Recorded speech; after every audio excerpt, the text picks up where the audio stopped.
Good morning students. In the last video we have discussed many methods to separate the components of the mixture. Today we are going to see three more methods: distillation, fraction distillation and crystallization. Okay. अभी हम जो पढ़ने वाले हैं distillation, ये generally हम जो method हम यूज़ करते हैं to separate two miscible liquids. Okay, अगर हमारे पास मिक्सचर है टू मिसिबल लिक्विड्स का और हम उसको सेपरेट करना चाहते हैं तो हम कौन सा मेथड यूज़ करते हैं? डिस्टिलेशन का मेथड यूज़ करते हैं. ठीक है. मिसिबल लिक्विड्स क्या होते हैं मैंने पहले बता चुकी हूँ मैं कि दो लिक्विड्स जो आपस में बहुत अच्छे से मिक्स हो जाते हैं, कोई भी लेयर्स नहीं होती, कोई भी सेपरेशन की बाउंड्रीज नहीं होती उनमें, उसको हम बोलते हैं मिसिबल लिक्विड्स. जैसे आज हम एग्जांपल लेने वाले हैं वाटर और एसीटोन का मिक्सचर है. एसीटोन मैंने पहले बताया जो आपका नील पेंट रिमूवर होता है उसमें एसीटोन होता है. ठीक है. सो वाटर और एसीटोन का मिक्सचर है, आप उसको सेपरेट करना चाहते हो, वाटर को अलग एसीटोन को अलग, तो कैसे करेंगे? तो डिस्टिलेशन मेथड में सबसे इम्पॉर्टेंट ये बात होती है कि जो लिक्विड्स हैं जो आपस में मिक्स हुए हैं उनका बॉइलिंग पॉइंट बहुत अलग अलग होना चाहिए. There should be a large difference between the boiling point of these two liquids. इनके बॉइलिंग पॉइंट में बहुत ज़्यादा डिफरेंस होना चाहिए. जैसे मैंने वाटर और एसीटोन लिया तो वाटर का जो बॉइलिंग पॉइंट है BP बोलते हैं बॉइलिंग पॉइंट को शॉर्ट में. अगर मैं कहीं पर BP बोलूँ तो उसका मतलब समझ लेना कि it is a boiling point. ठीक है. So boiling point of water is 100 degree centigrade और boiling point of acetone is 56 degree centigrade. So you can see here there is a large difference between the boiling point of the water and acetone. दोनों के boiling point में बहुत ज़्यादा difference है. So in that case we use the method of distillation. Okay, कब use करते हैं हम लोग सिंपल डिस्टिलेशन का मेथड? जब there is a large difference between the boiling point of the two liquids. अगर लिक्विड्स के बॉइलिंग पॉइंट्स में बहुत ज़्यादा डिफरेंस है तभी हम डिस्टिलेशन का मेथड यूज़ करते हैं. ठीक है. कैसे यूज़ करते हैं? तो एक फ्लास्क है, इस फ्लास्क में हमने मिक्सचर ले लिया. किसका मिक्सचर? वाटर और एसीटोन का. उसको हमने बर्नर से क्या किया है, इधर से गर्म कर रहे हैं. ठीक है. अब यहाँ पर क्या है, लिक्विड है जिसमें वाटर और एसीटोन है.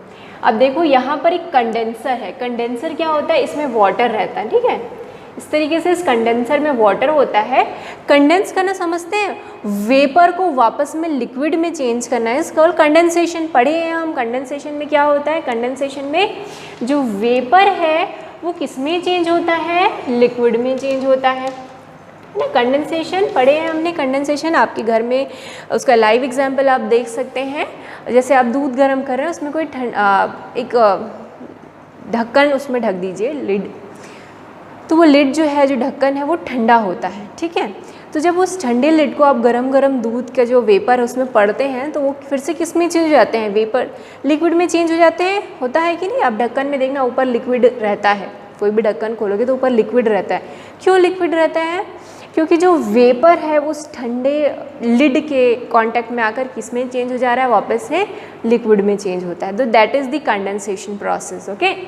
तो यहाँ पर भी हम कंडेंसेशन प्रोसेस का ही यूज़ करते हैं. तो यहाँ पर एक कंडेंसर होता है जो इस पाइप, ये पतली सी पाइप दिख रही है आपको, इस पाइप से अगर कोई भी वेपर पास होगा, ठीक है, इस पाइप से अगर वेपर पास होगा तो वाटर क्योंकि ठंडा है तो उसके कांटेक्ट में आकर वापस से किस में चेंज हो जाएगा? वो लिक्विड में चेंज हो जाएगा. ठीक.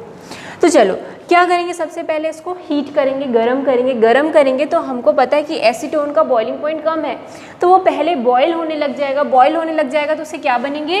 वेपर बनने लगेंगे. ठीक है. इस तरीके से वेपर जो है वो यहाँ इस पाइप से जाएगा, पतली सी जो जेट पाइप है वहाँ से जाएगा और वाटर के कांटेक्ट में आके वापस से किस में चेंज हो जाएगा? लिक्विड में चेंज हो जाएगा. ठीक है. और उसको हम इसी बीकर में कलेक्ट कर लेंगे.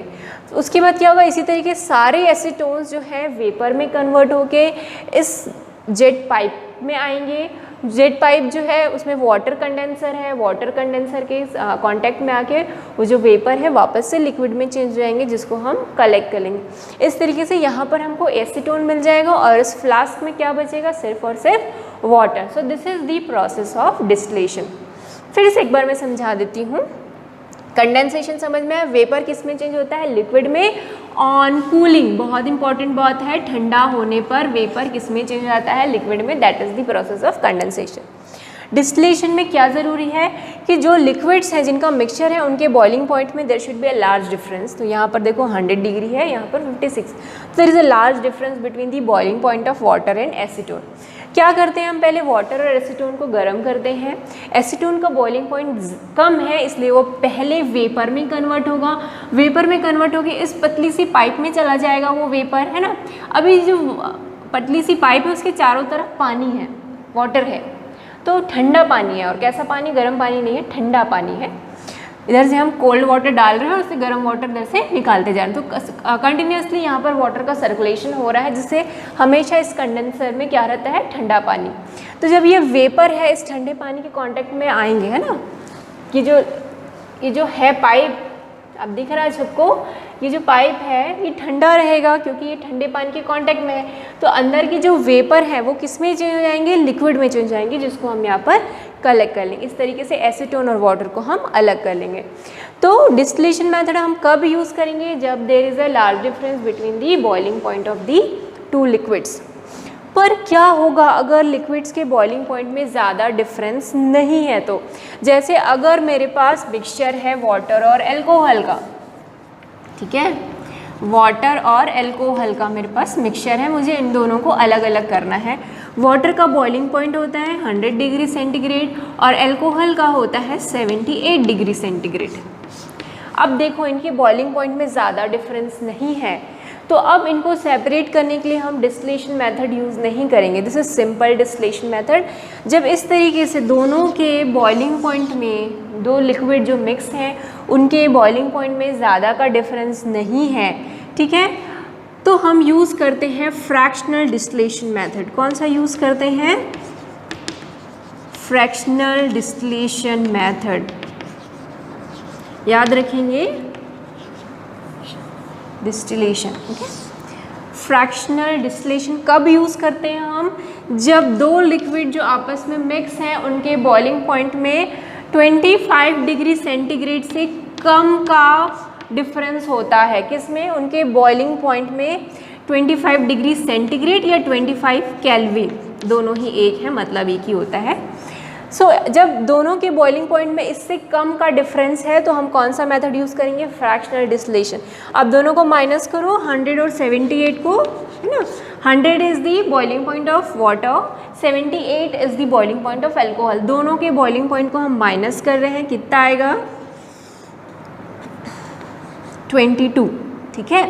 अब देखो इनके जो बॉइलिंग पॉइंट है उसका डिफरेंस 22 है, तो जब भी बॉइलिंग पॉइंट का डिफरेंस 25 डिग्री सेंटीग्रेड से कम हो, यहाँ पर जैसे दोनों के बॉइलिंग पॉइंट में जो डिफरेंस है 25 से कम है, 22 है, तो उस केस में हम कौन सा मेथड यूज़ करेंगे, फ्रैक्शनल डिस्टिलेशन, ठीक है, समझ में आया। अगर बॉइलिंग पॉइंट में बहुत ज़्यादा डिफरेंस है तो हम सिंपल डिस्टिलेशन मेथड यूज़ करते हैं। पर अगर बॉइलिंग पॉइंट है में दो लिक्विड्स हैं उनके बॉइलिंग पॉइंट में बहुत ज़्यादा डिफरेंस नहीं है तो हम कौन सा मेथड यूज़ करते हैं, फ्रैक्शनल डिस्टिलेशन। जो पेट्रोलियम प्रोडक्ट होते हैं ना, जैसे पेट्रोल, डीजल, इन सबको आपको अलग अलग करना है तो हम जनरली कौन सा मेथड यूज़ करते हैं, फ्रैक्शनल डिस्टिलेशन का मेथड ही यूज़ करते हैं, ठीक है। क्योंकि जब आप पेट्रोलियम निकालते हैं अर्थ के अंदर से, है ना, जब पेट्रोलियम प्रोडक्ट निकलता है तो उसमें बहुत सारे प्रोडक्ट रहते हैं, उसमें पैराफिन्स भी होते हैं, उसमें डीजल भी होता है, उसमें पेट्रोल भी होता है और बहुत सारी चीज़ें होती हैं। तो उनको सेपरेट करना है, तो उनको सेपरेट करने के लिए हम कौन सा मेथड यूज़ करते हैं, फ्रैक्शनल डिस्टिलेशन, ठीक है। पेट्रोलियम प्रोडक्ट को अगर हमको सेपरेट करना है तो we use fractional distillation method. Clear हुआ, कब हमको सिंपल डिस्टिलेशन यूज़ करना है और कब फ्रैक्शनल डिस्टिलेशन। फ्रैक्शनल डिस्टिलेशन से जो हमको सेपरेट कंपोनेंट मिलते हैं वो ज़्यादा प्योर फॉर्म में होते हैं, ठीक है, वो बहुत अच्छी तरीके से सारे कंपोनेंट्स अलग अलग हो जाते हैं। कौन से मेथड से, फ्रैक्शनल डिस्टिलेशन मेथड से।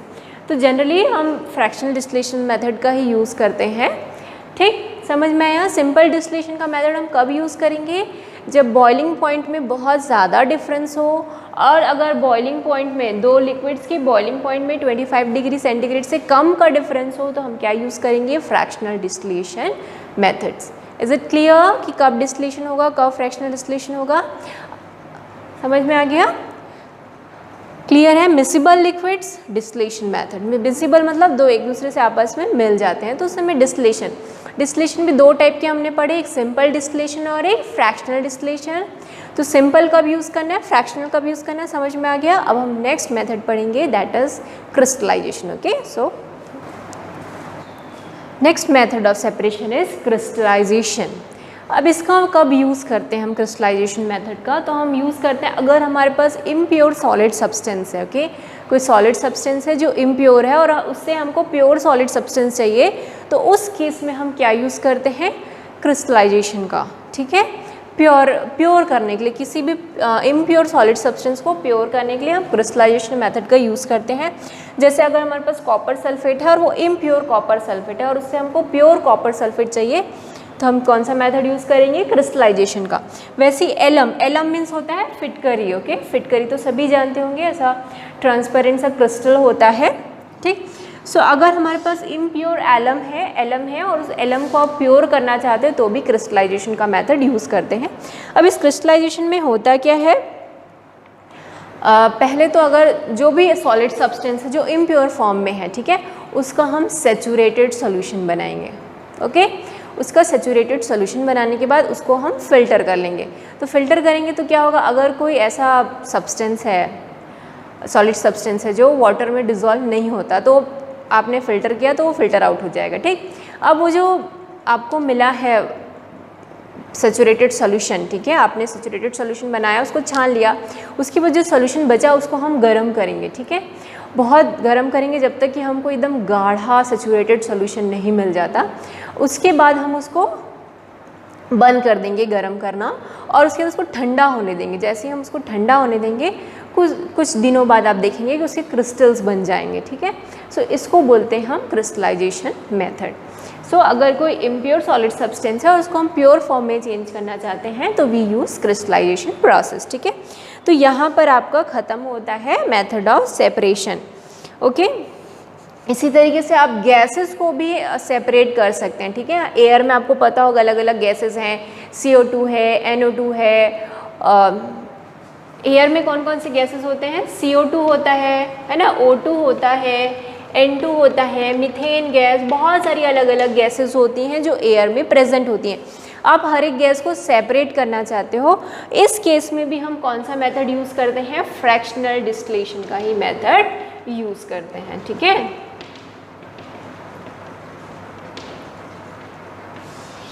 सो एयर के कंपोनेंट को भी अलग करने के लिए we use fractional distillation method.